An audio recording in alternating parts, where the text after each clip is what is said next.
Hey guys, it's Kayla here, and welcome to another episode.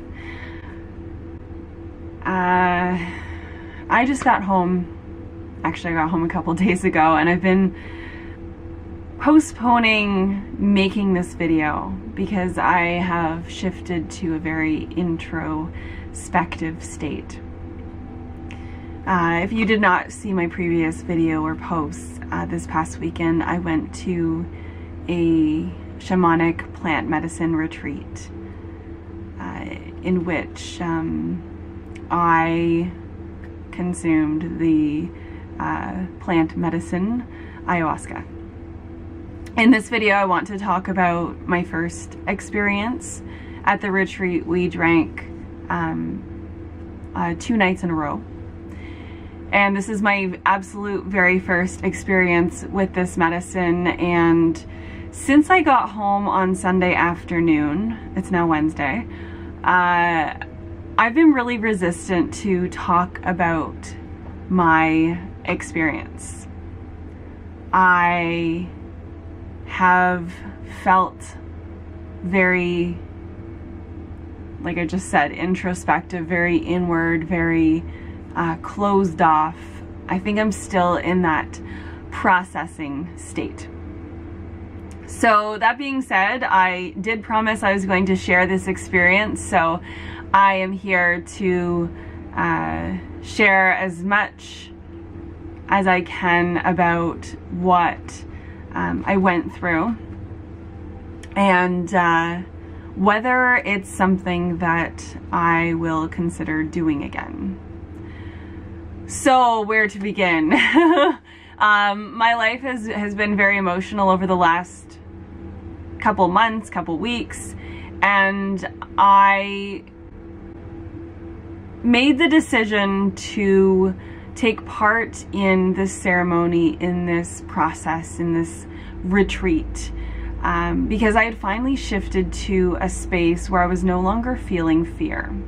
I first heard about ayahuasca plant medicine nearly 10 years ago now, and for the majority of the last 10 years I've been in a space of fear about it because there are so many unknowns. I was very reluctant to follow through with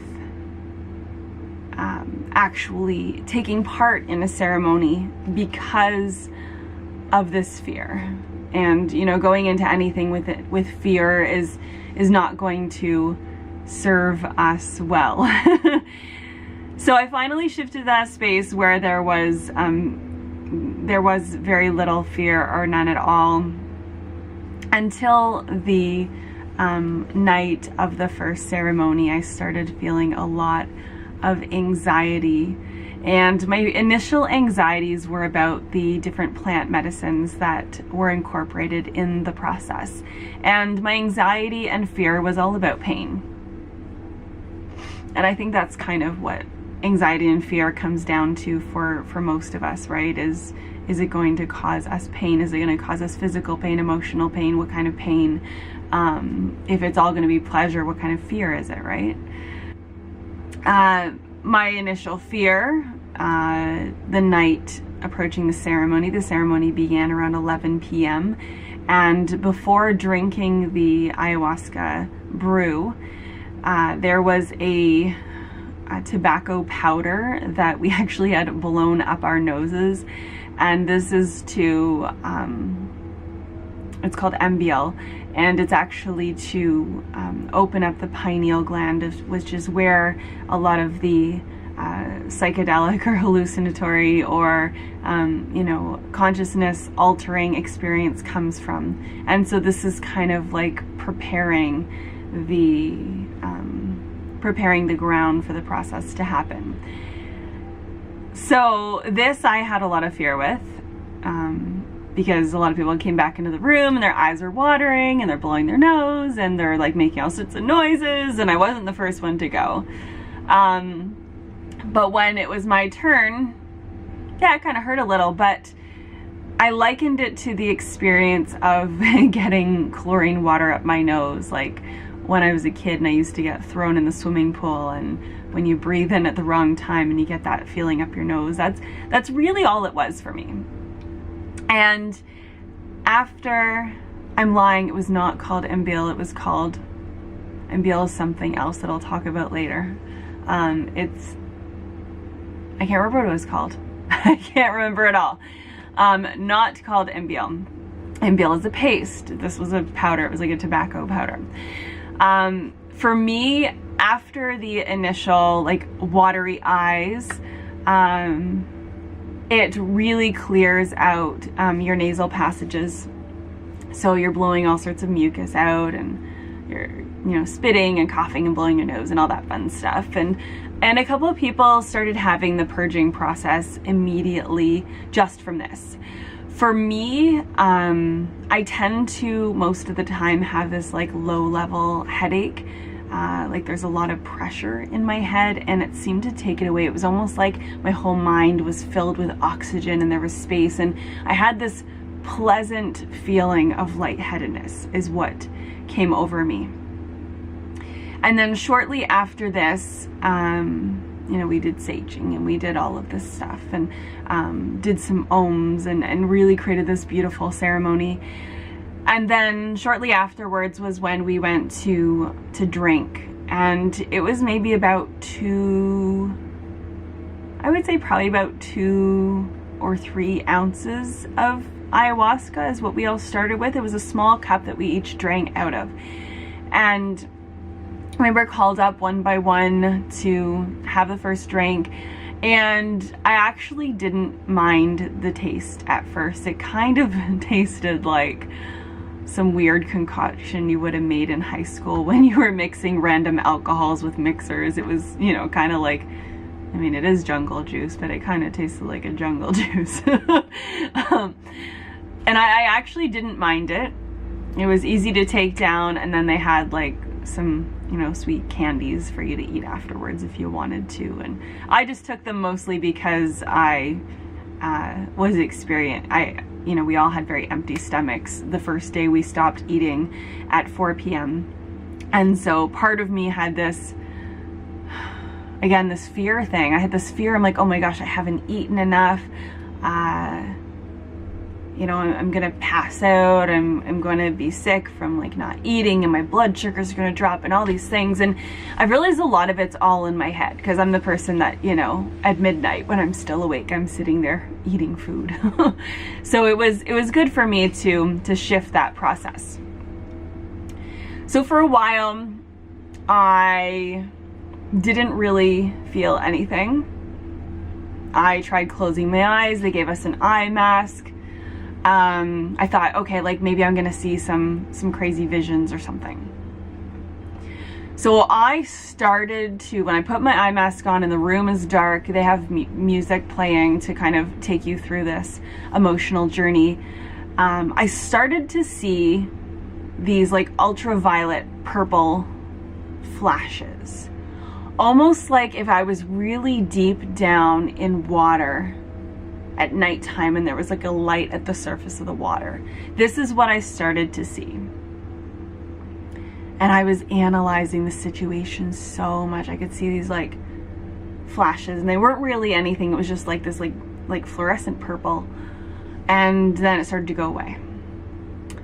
And then I started to see some very, very subdued patterns. Very subdued. Like I almost felt like my mind was making it up. It was so light. Visuals didn't really happen for me, and if they did, they were not vibrant in the way that most people experience this medicine, or at least how some people experience it, that really like electric, vibrant hue, like all the plant medicine art.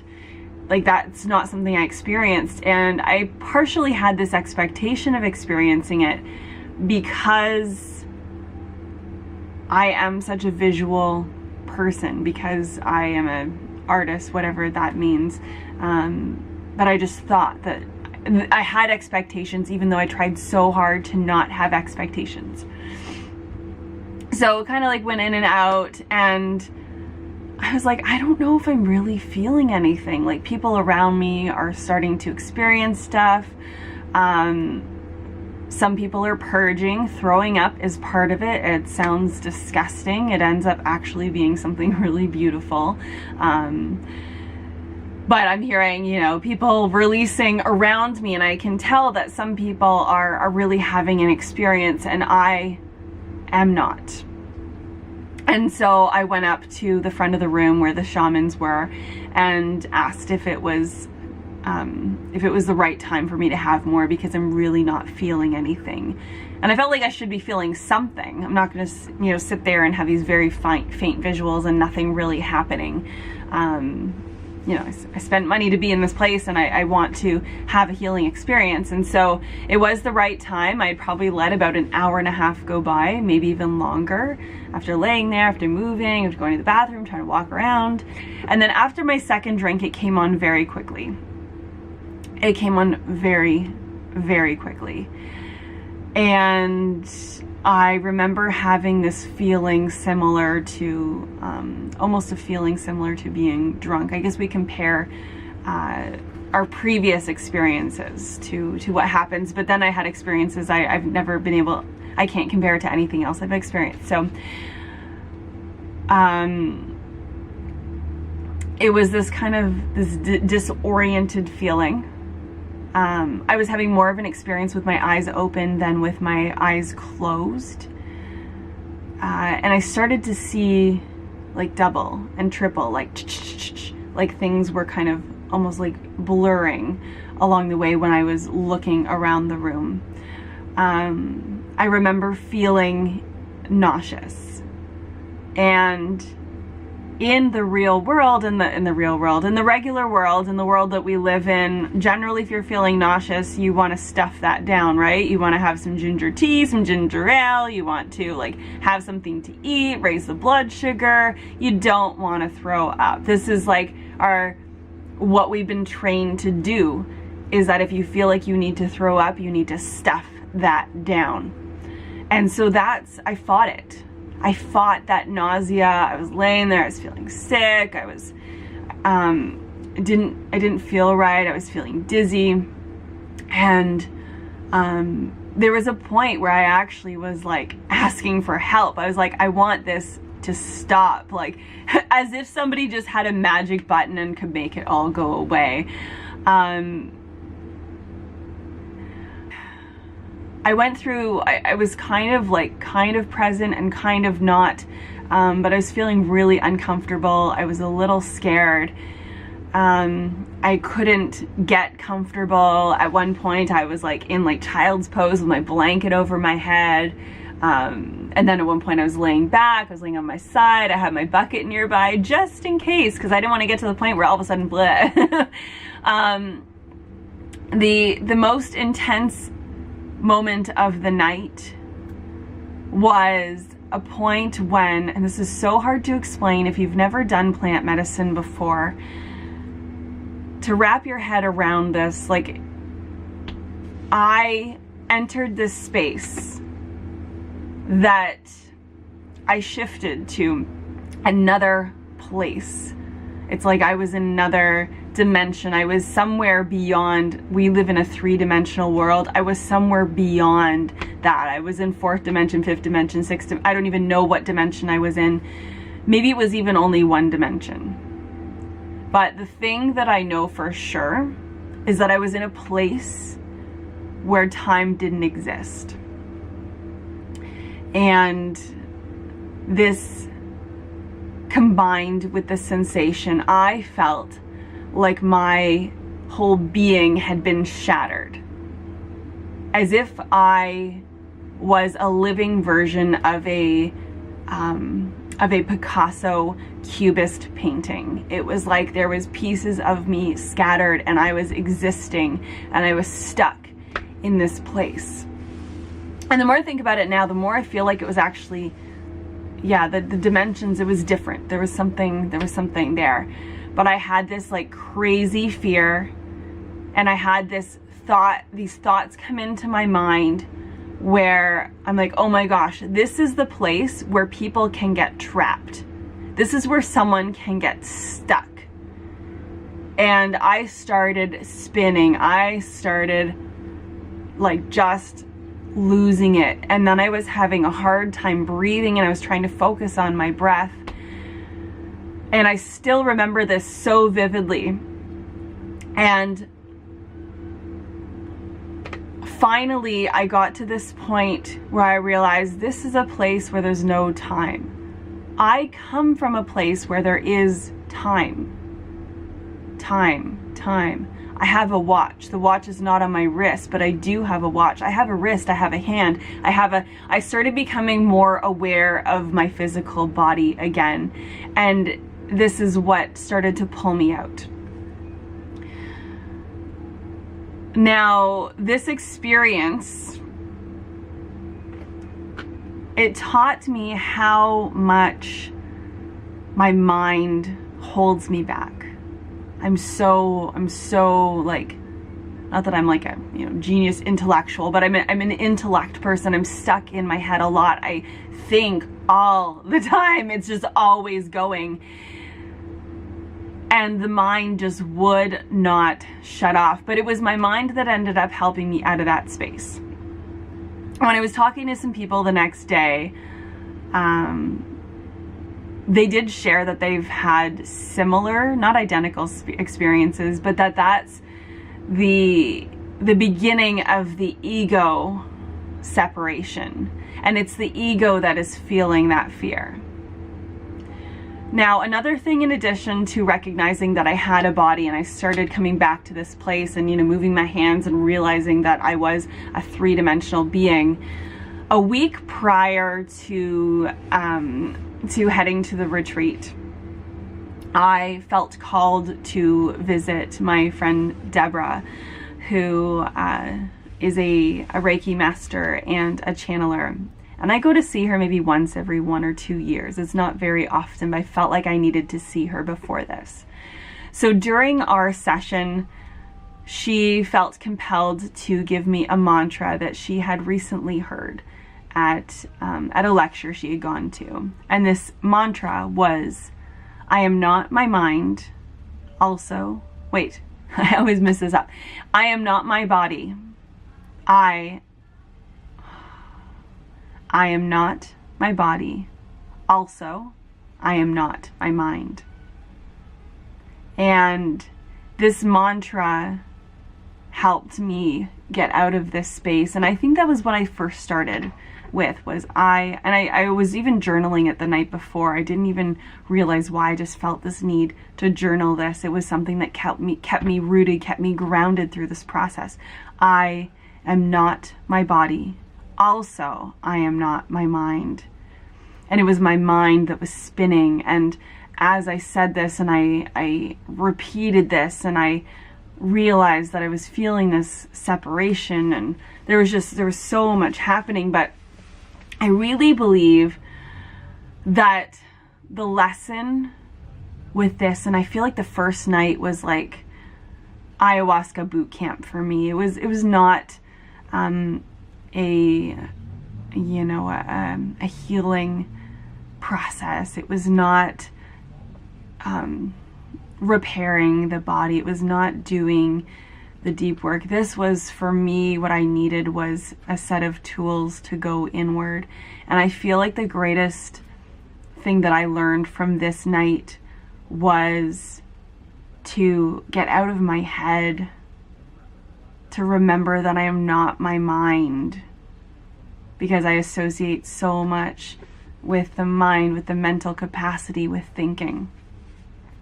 And my mind is what is keeping me back from healing.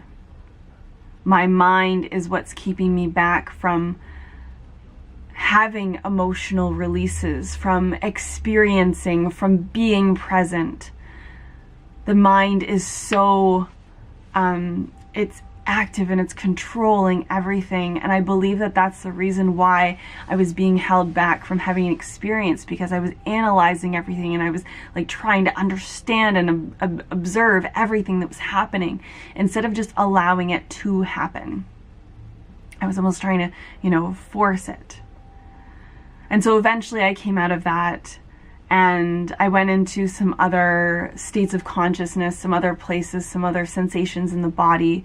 Eventually I was able to have a purge, which is vomiting. And after that, I started to feel this incredible sense of gratitude and love and respect for myself. Instead of wearing my blindfold, at one point my face got so hot, I put my hands on my face, on my forehead, my fingertips were cold, and it just felt amazing. And then I started to have this